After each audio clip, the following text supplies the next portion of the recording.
Oke, mari kita lanjutkan pembahasan kita yang sebelumnya sudah tertunda. Namun pada video kali ini kita akan membahas tentang konsep gerak lurus dengan kecepatan tetap. Dan yang kedua adalah konsep gerak lurus dengan percepatan tetap. Beda ya, ada kata kecepatan, kemudian ada kata percepatan meskipun sama-sama tetap. Ya, sambil mengingatkan kembali ilustrasi kemarin tentang seseorang yang sedang bersepeda kemudian diinterpretasikan dalam bentuk grafik. Namun dalam kehidupan nyata hal ini akan sangat sulit untuk dicapai. Jadi kondisi grafik seperti ini akan sangat sulit.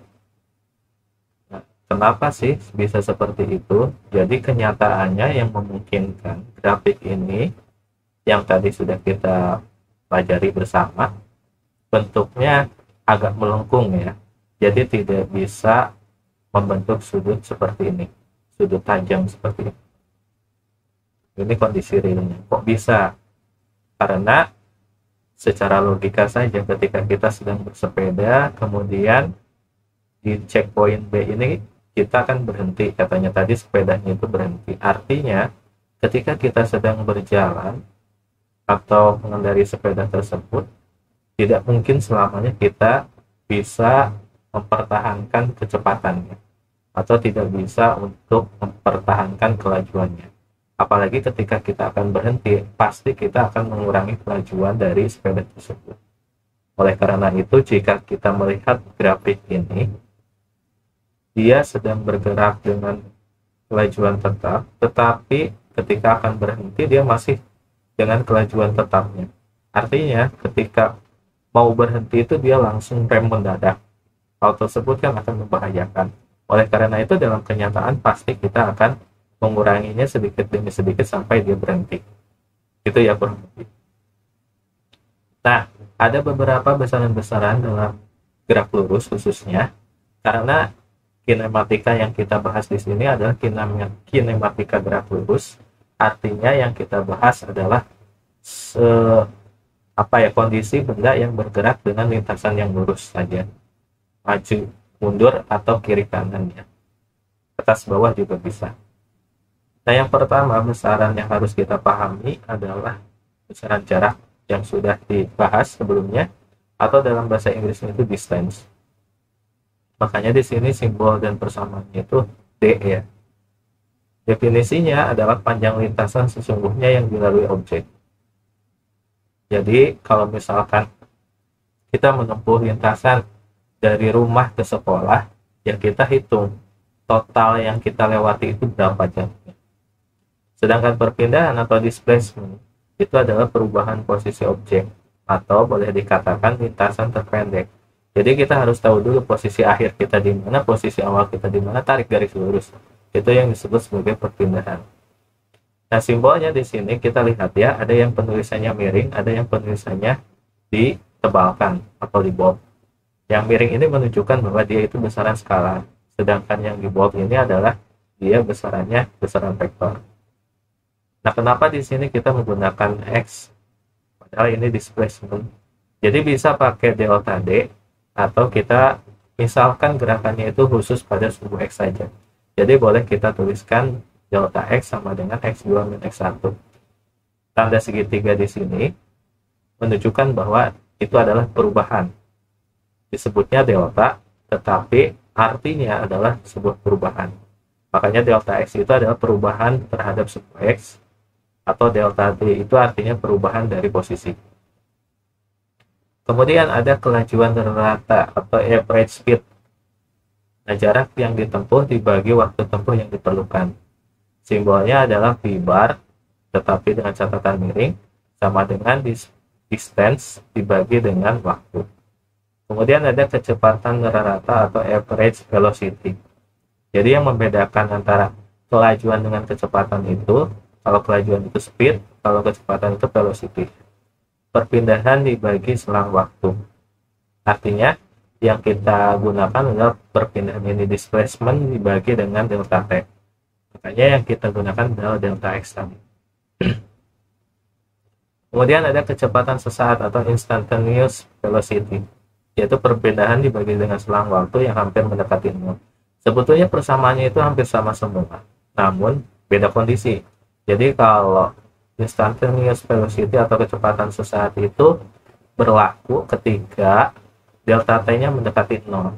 Oleh karena itu biasanya persoalannya itu dalam bentuk fungsi.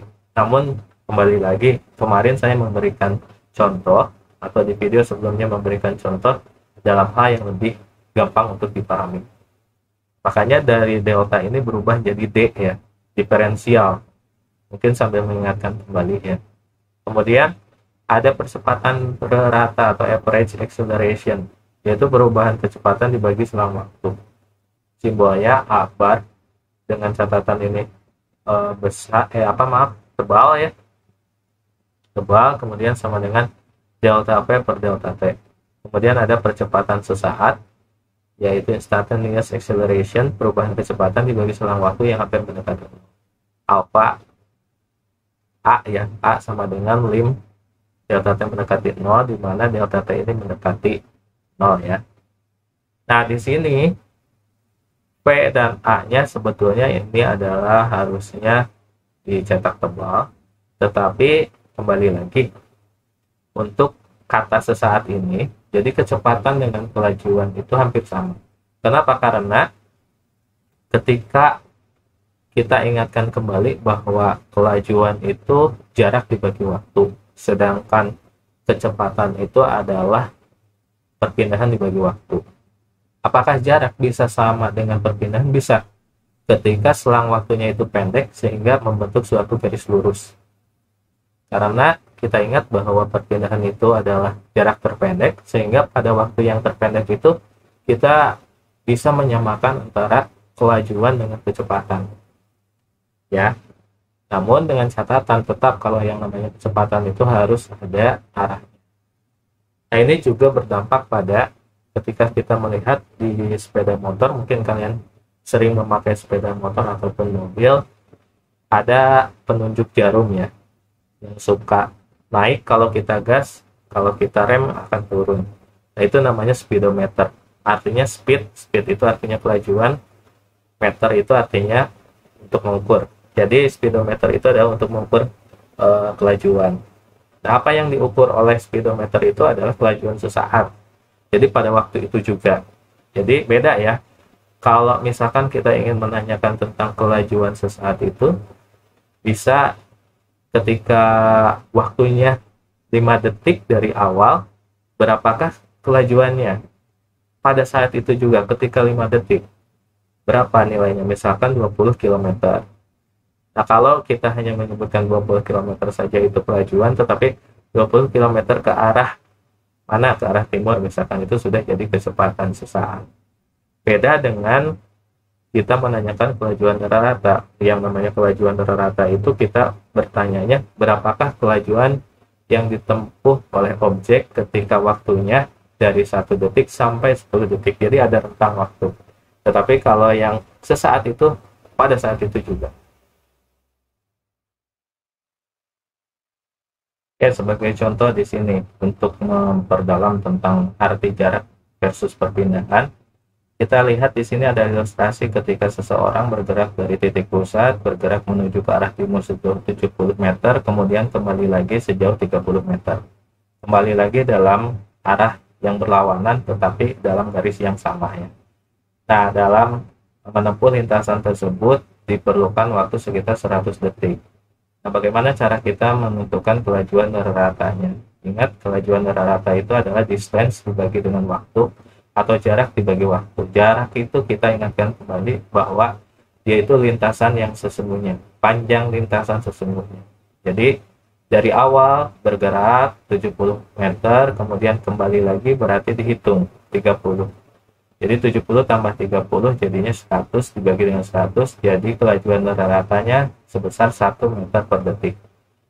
Nah, sedangkan kecepatan ratanya itu beda. Jadi kecepatan rata itu displacement atau perpindahan dibagi dengan selang waktu. Ingat bahwa perpindahan itu adalah jarak terpendek antara posisi akhir dengan posisi awal. Posisi akhirnya ada di 70 dikurangi dengan 30 yaitu 40. Nah, inilah yang disebut sebagai perpindahan. Nah, perpindahannya berarti 40 dikurangi 0, karena di sini titik terakhirnya 40, awalnya 0, dibagi dengan 100, berarti nilainya adalah 0,4 meter per detik ke arah timur. Ya, jadi ada arahnya. Oke, selanjutnya untuk kecepatan atau kelajuan sesaat. Tadi kita sudah ilustrasikan bahwa grafik yang memungkinkan ketika kita dalam kehidupan nyata itu tidak bisa sudutnya runcing ya, paling biasanya adalah seperti ini. Jadi agak meliuk-liuk, ada lengkungan-lengkungan. Nah, otomatis di sini kita akan dihadapkan suatu kebingungan di mana kita harus menentukan kelajuan ataupun kecepatan sesaatnya. Di sini ada grafik jarak terhadap waktu ya. Nah, kemudian ditanya katanya. Yang ditanyakan itu ketika 100 ya. Nah, di sini nih. Ketika di sini berapakah kecepatan sesaatnya? Kecepatan sesaat ketika di 100, di 1000 detik ini. Bagaimana caranya? Kita bisa menggunakan garis bantu.